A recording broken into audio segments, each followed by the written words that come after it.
دوسرا لال بیک وغیرہ ہوتے ہیں جو، اگر ان کے ظاہری بدن پر کوئی ناپاکی نہ لگی ہو،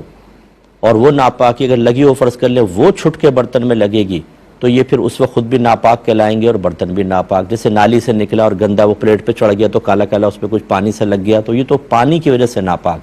ورنہ فی نفسی ہی اگر اس پہ جسم پہ کوئی نجاست خارجیہ دوسری نجاست نہیں ہے تو یہ پاک ہی کہلائیں گے. یہ اگر برتنوں پہ چڑھ جائیں تو اس سے برتن ناپاک تو نہیں ہوں گے، لیکن انسان کی طبیعت ایسی ہوتی ہے کہ وہ بڑا اس سے کراہت محسوس کرتا ہے تو کھنگال لینا چاہیے، ایک دفعہ دھو لینا چاہیے، لیکن بہرحال ناپاک نہیں ہوں گے.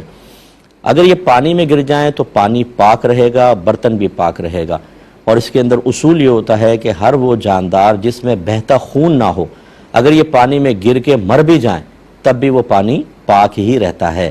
تو لہٰذا کیونکہ اس میں خون تو ہوتا نہیں، ہوتا یہی ہے کہ جس میں خون ہوتا ہے نا، جب وہ پانی میں مرتا ہے تو پانی اندر داخل ہو جاتا ہے اور بلڈ کے ساتھ اس کا اختلاط ہوتا ہے، ٹچنگ ہوتی ہے تو پانی ناپاک ہوتا ہے. اور جس میں خون ہے ہی نہیں، وہ چاہے زندہ رہے چاہے مر جائے پانی پاک رہے گا. لیکن یہاں پر بھی وہی بات ہے کہ اگر ایک لال بیک نالی سے نکلا اور اس کے جسم پر ظاہری کیچڑ وغیرہ تھی اور وہ ٹب میں گر گیا تو اس کیچڑ کی وجہ سے پانی فوراً ناپاک ہو جائے گا. لیکن اگر ایسا ہے کہ اوپر سے ظاہر اس کا بالکل صاف ستھرا ہے، پانی میں گرا، کوئی پانی کے اندر آپ کو خرابی نظر نہیں آتی، اب وہ گرا یا مر گیا، دونوں صورتوں میں نکال دیں، باقی پانی بالکل پاک رہے گا.